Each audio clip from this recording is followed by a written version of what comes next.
भिखारी ठाकुर के गीत बा, भिखारी चाचा के गो गीत बा।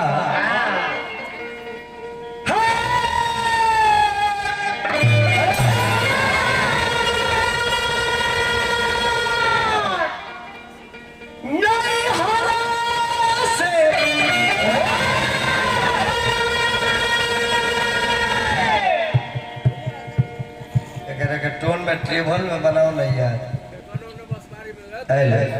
गोल बनाओ गोल।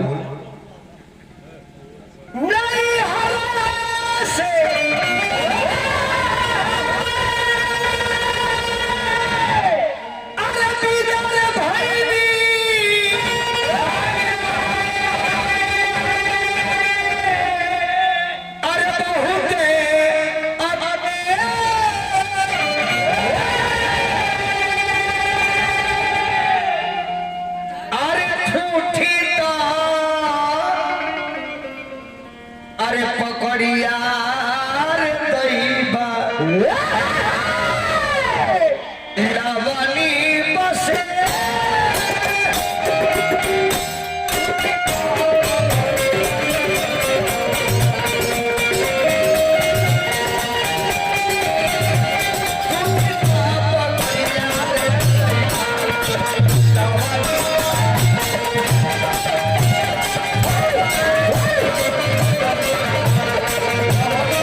बढ़ाओ,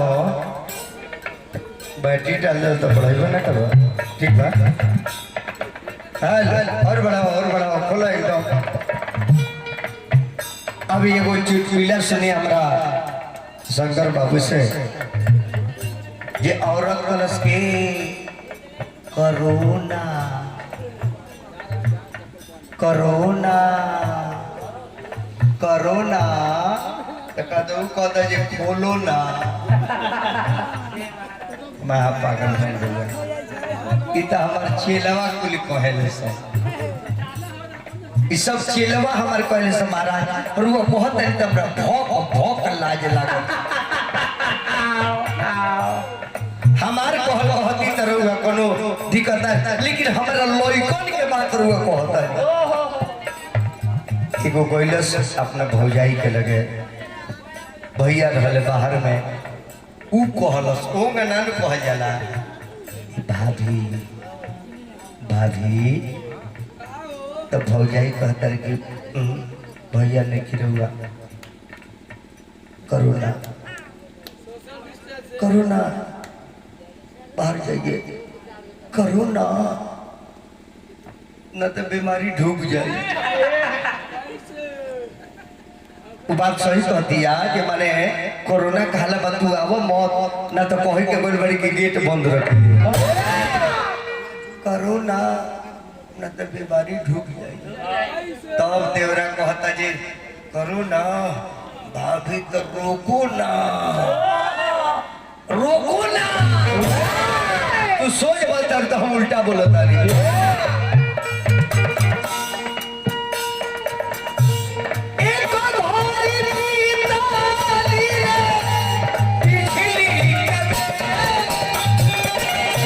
Yeah.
सारी धनिया झूठे कैली सो अरे छिउकी का कोटले रे धनिया अरे धारो तारू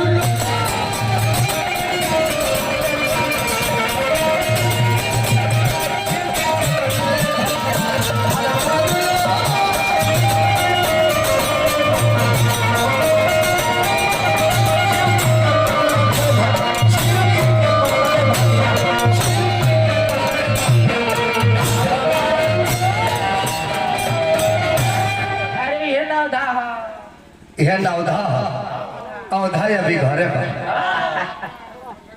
अब तनी चटनी पर आ जाई। देखी भगवान के कृपा के केहू के बस के बात नहीं है। अभी हमारे बाबू लोग गार्जियन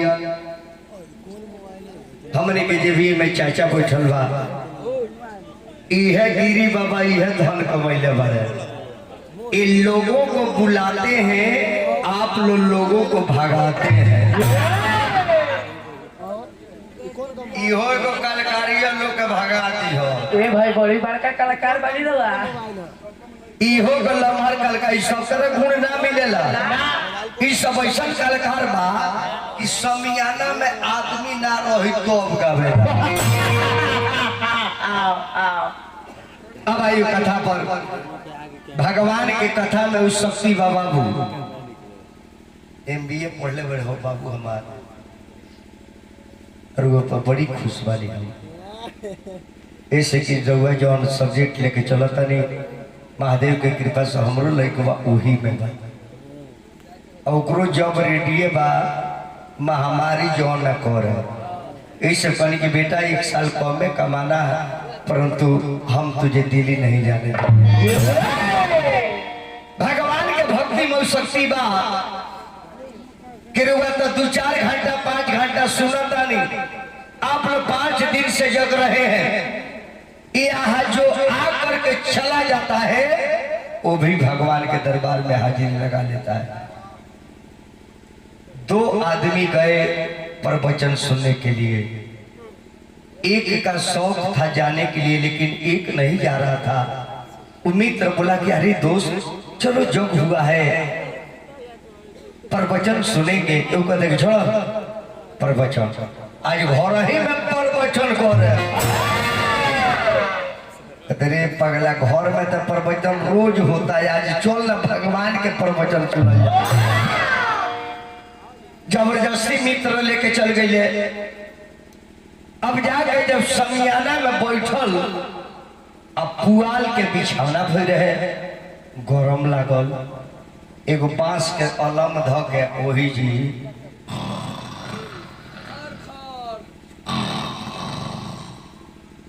आई अभी प्रवचन करता मंच पर नखन आई जाके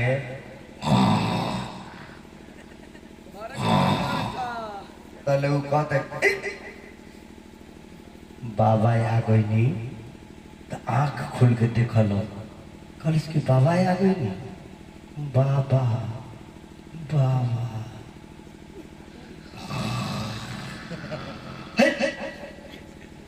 बाबा बैठ गई तो फिर आँख खुल के देखा था बाबा बैठ गई बाबा बैठ गई बाबा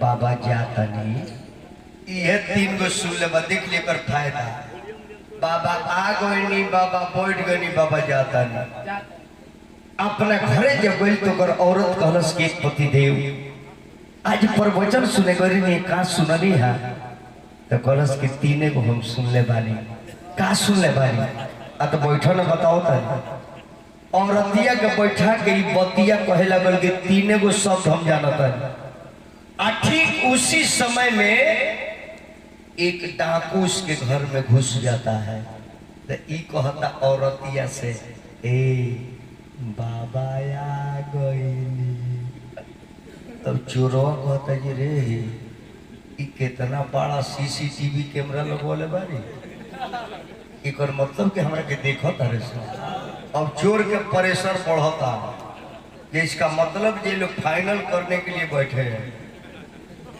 तो धीरे से चोरवा बैठ जाता दरवाजा पर जे देखी जे का कर दर्शन तब कहता औरत से ए बाबा बैठ गए।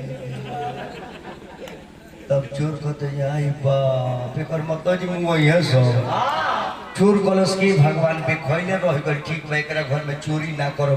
जब खिड़की से निकलो था तब ही कहता जी बाबा जाता। अब बताइए सिर्फ 3 शब्द जाकर के प्रवचन में सुन लिया था। एक डाकू घर से भाग गया। आपने जाड़े पाले में 2-4 घंटा सुन रहे हैं। आपके घर कुछ होने वाला थोड़ी है, कभी नहीं होगा, कुछ नहीं होगा। इन्हें परशुराम समाज सुननी राम रमापति कर धे लेहू अखल चत चाप मिटे संदेहू। राम जी हाथ में ले ले तले ऊपर डोरी चढ़ जाए। अब ये बाबा परशुराम जी के मन के भरम दूर हो गई कि राम अवतार हो गई। अब सतानंद बाबा अब रहुआ हमारे से सुनी शंकर बाबू रो कहतनी के कर मतलब शादी में रुआ त्रुटि भइल बा। हमारा शादी में त्रुटि, पंडित जी के शादी में त्रुटि, हम कराई दूसरे के बियाह और रहुआ हमार त्रुटि दे। सुना अब जानिए कि सतानंद बाबा अपना बिहार के धन हरे बिहार, इस बिहार के रहने वाले सतानंद बाबा नेपाल जहाँ राजा जनक के घर है वहां जाकर के पुरोहित वहां के ब्राह्मण बिहार का पंडित जी हुए थे। अब ये सतानंद बाबा कहले कि महाराज आपके प्रतिज्ञा के अनुसार आपका लड़की की शादी हो गया, लेकिन शादी शोभा नहीं दे रहा है, इसलिए आप एक पाती भेजिए कि राजा दशरथ जी बारात लेकर के आए अपने बहू लेकर के। पाती गए अयोध्या में राजा दशरथ जी पाती पढ़ले। तीनों रानी से कहले कि रानी तार बेटा जनकपुर में जाके धनुष के तोले तारा लोग के बेटा के शादी का है चिट्ठी आई बा। कौशल्या रोक के कहले कि पतिदेव एक तो मुनि जी के संग हमरा लड़कन के भेज देनी, दूसरे में आज शादी करे जाता नहीं। हम कितना अभागन महतारी बानी कि अपना बेटा के शादी ना देखा। कहले कि ना कौशल्या मौरत मेहरारू सबे अयोध्या के जाई। कितना छितरा बोलत रे मतलब गोल बोलवाऊ नहीं करे के इन बक्सों में तो गोल करे करो हरण के तने कम करो कोई जरूरी बात दूर सुना बोल हल गोल करो एकदम गोल करो। अब ये पार्टी पढ़ के राजा बरात के साजे लगले, लेकिन पहले को चटनी लागो। चटनी कौन बा? चटनी कौन पहले हमरा बाबू के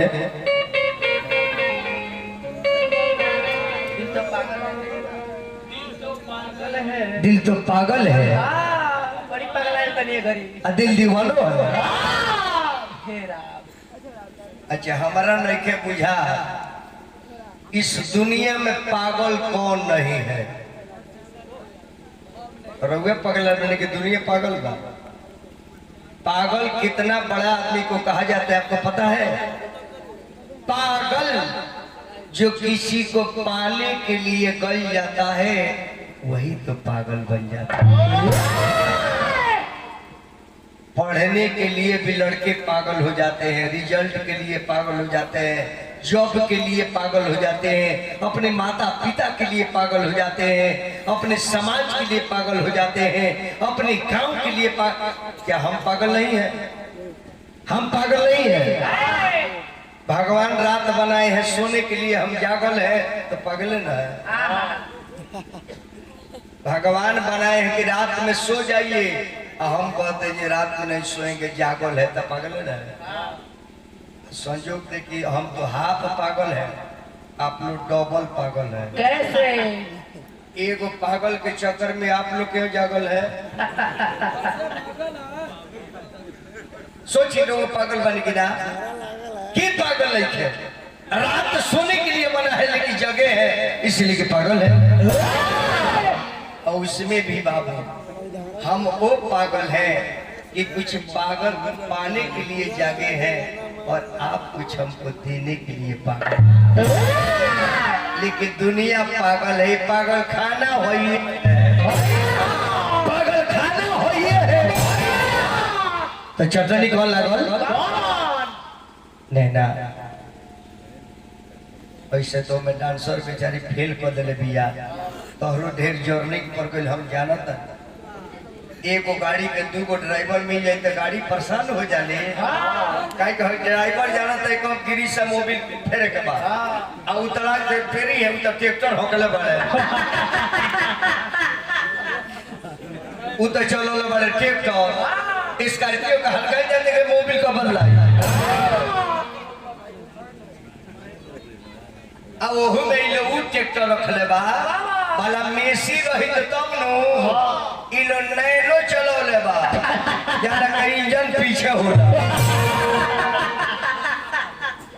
नहीं ना, तुम्हारे लिए मैं पागल हो गया हूँ, पागल हो गया हूँ। अगर मुझसे शादी नहीं करोगी तब मैं कोरोना खाई खाई के मर जाऊंगा।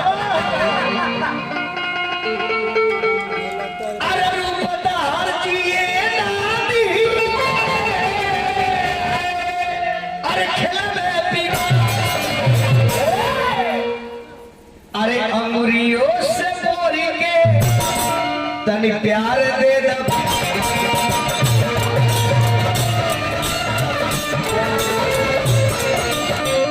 अंगुरियों से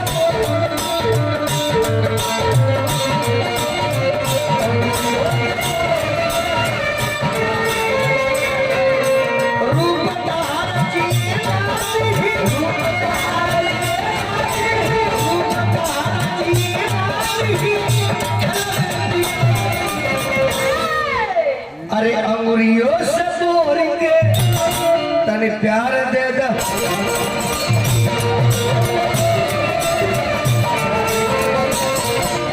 अंगुरियों से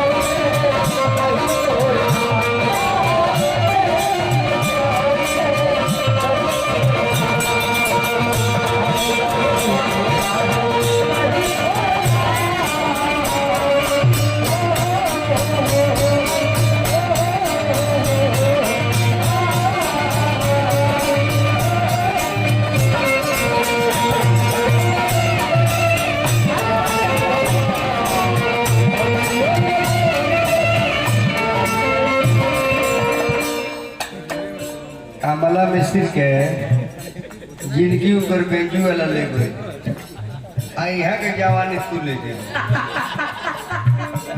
बाकी रह सब बबुल अच्छा बात दुकान कहत रहुआ दुकान काटा हवा काहे कहूँगा गोस्वामी के विषय में जाने लो गोस्वामी किसे कहते हैं नैखा पढ़ा तो चिचोर नोचो पढ़ तू हमार हुआ तू हमार सवांग हुआ हमार भतीजा हुआ हमार भाई हुआ तो हमरा से पूछो जे कर माने का होई तब में सिखाए चलो पूर्वा का दिन पूछ भैया ना खाली बाबा के लग बनू छे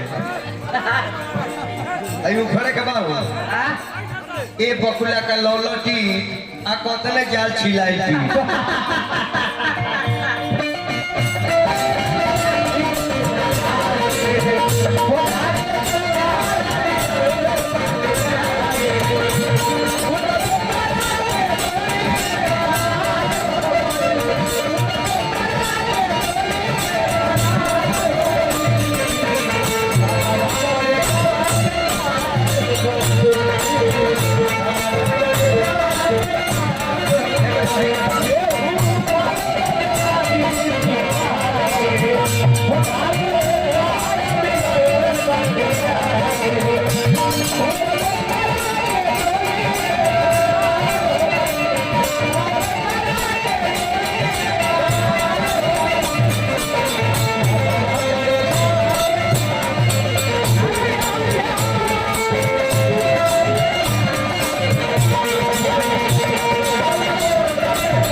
तने मुड़की मारो नैना, मुड़की मारे के बाद पहले एक ओकरा बाद 3 गो बटला से अब की पारी रामदेव बाबा ला मुड़की मारे के बाद कपाल भाती ऐसे कपाल भाती देखले पड़ो रामदेव बाबा के होय होय होय होय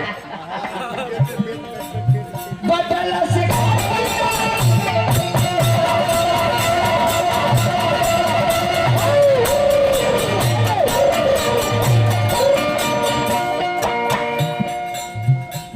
तहार मुड़की राजस्थानी ललो बिहारी मुड़की मारी लड़काई वाला बिहारी मुड़की मारी। अरे जब हमारे यहाँ बाढ़ आता है पानी तो हम लोग पुल पर बैठ करके और सारे कपड़ा उतार करके डब दे कूद जाते हैं। जानती हो कैसे मुड़की मारते हैं हम बिहारी लोग? हम लोग मरने से नहीं डरते हैं। हमारा मुड़की देखो बटला से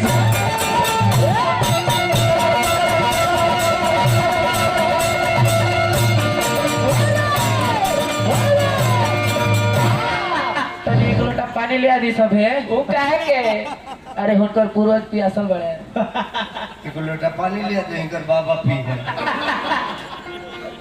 हमरे भरोसे जिया था। अरे बटला से घोटी ना अरे प्यार जग सार हो ई जानी जानी हरानी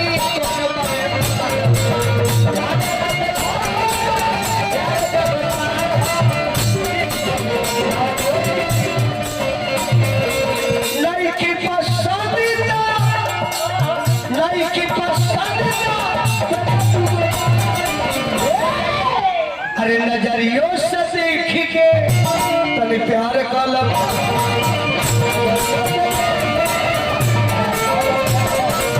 नजरियों से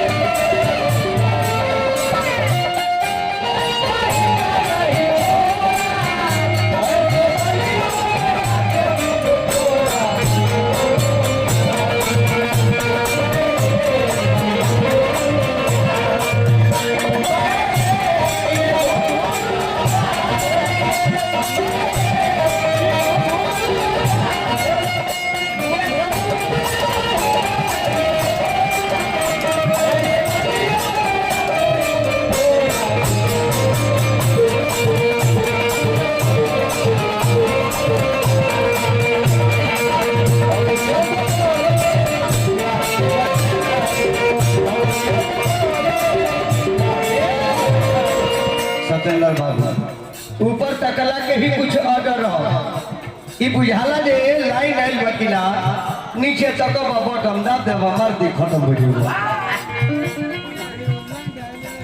का बतलाई गुरी अरे फसल बाड़ू दिल में हम त पड़ल बानी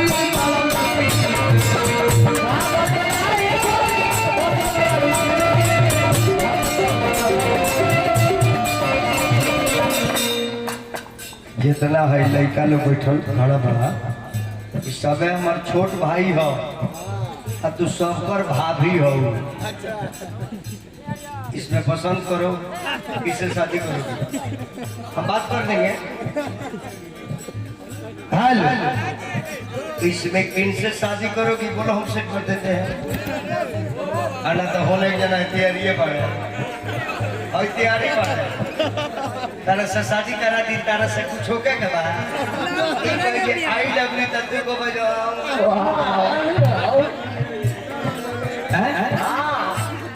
चुमा लेवे के हे जी त हे जी मार क्या बतलाई रानी अरे बसलू हमारा दिल में जिंदगी भइल बाबे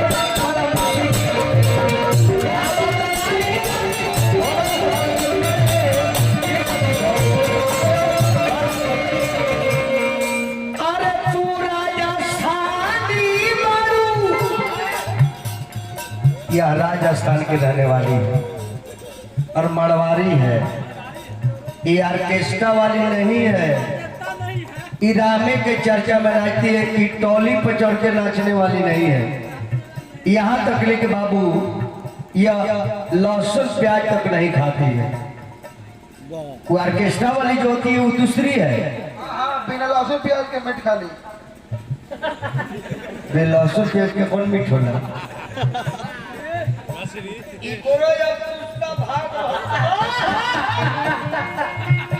अरे क्या बतलाई ये नैना, अरे बसलू हमारा दिल में हम तो पड़ल बानी।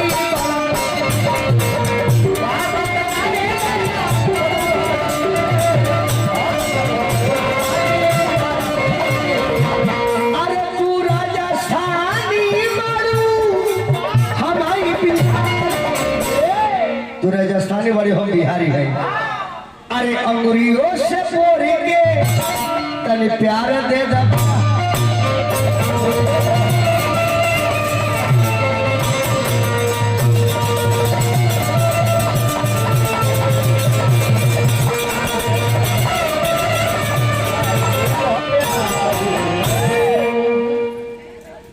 अब राजा 10 बरात के सजाता है। बात बोलने लगे माइको कतना दूर बोले लगे माइको वाली बात तने बढ़ाओ बक्सावा में बोली भैया। परम आदरणीय हमारे बड़ भाई श्री जितेंद्र शाह जी, देवी भैया जितेंद्र जी हाथ में ले ले विजेंद्र जी। और माल कहाँ गई? माल चला गया जैकेट के अंदर जी। अब एक आध गो लदारी हमारे समय बहुत हो गई बात कहे कि एक हफ्ता से श्रोता जागत था।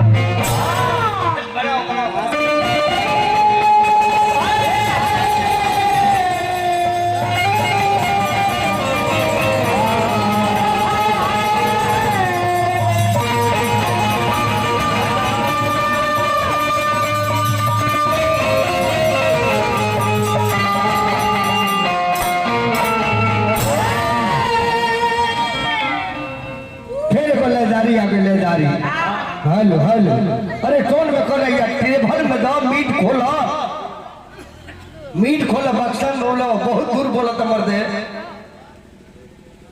जगतन हुए तेरा बराबर तकरी खोजे तो आज 22 दिन हो गए सुतल।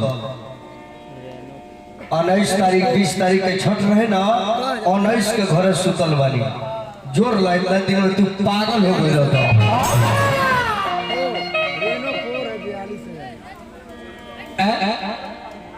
जान है ना जर कलू तो ठीक है कलू हम रोकम ना तारे के हम नहीं रोका अब नहीं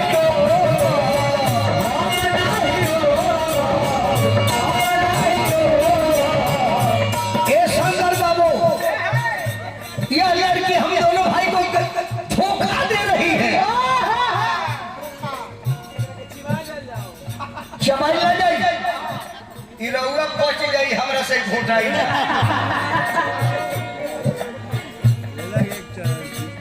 अरौआ से शादी को केकरा का फायदा हो? हई बात हई बिहारी खनहन हो, ई देसीलवा साण हो। एक बेर के एकरा के कह दे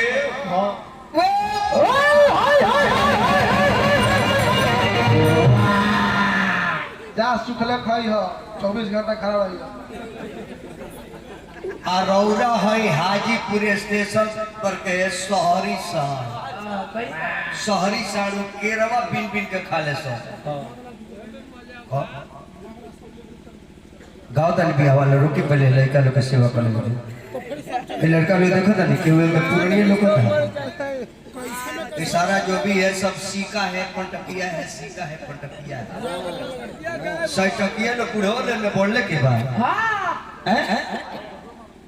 अरौरा है शहरी साड़ रउआ के कोई यही रउआ तो स्टेशन पर केरा बिन बिन के गोसावा वाला खा ले तो हो और के जाए अरे तो कर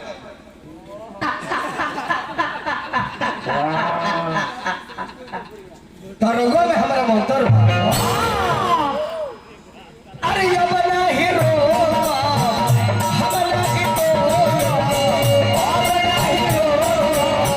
हमारा हीरो जिंदगी आने अरे जाते बाड़ी जान जा जहरिया पिया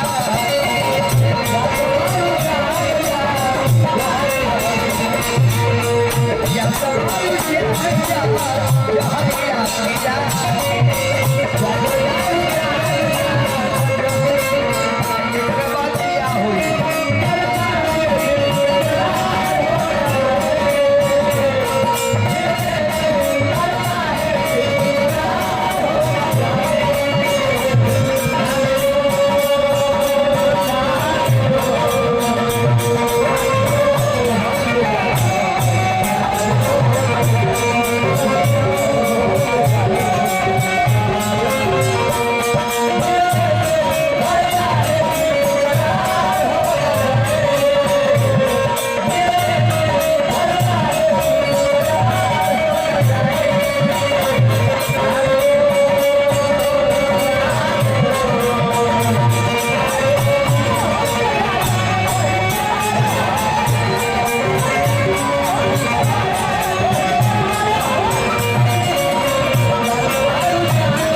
यो कम नहीं खा ताकत के तई मुड़िया काट देता ई चुपा साढ़ वाले चुपा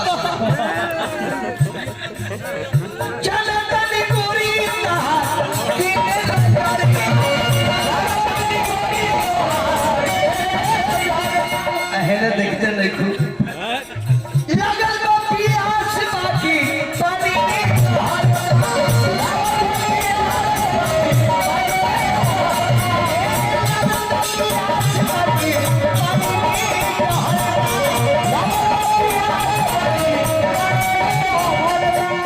ससुरा में जई हो हम के भुलई हो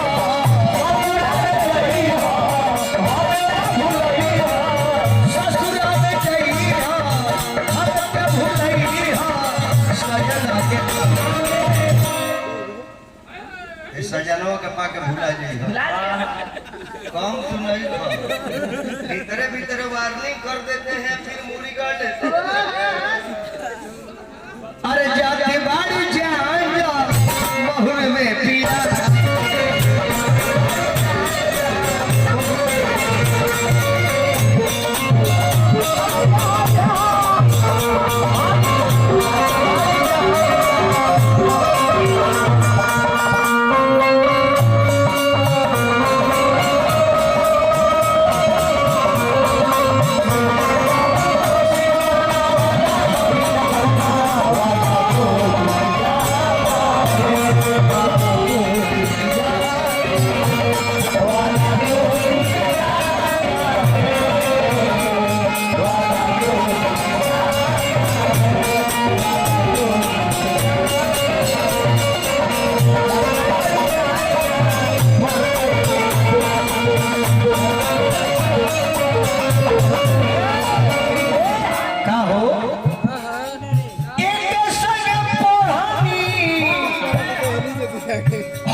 एक संगे कले तो हम ही पढ़ने तू यार अरे घूम दे छुड़ा हमारा जीवन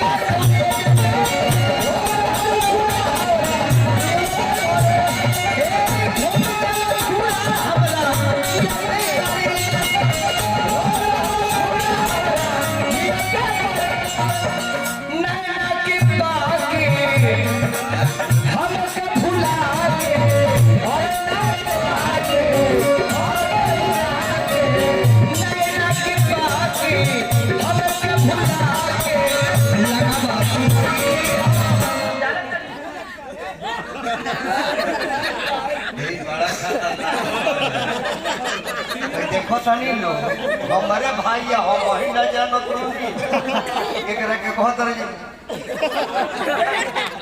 यही दुनिया में बड़ा हाथ ना जो तो छै जे चाहत रहे जे अरे जाते बारू जाए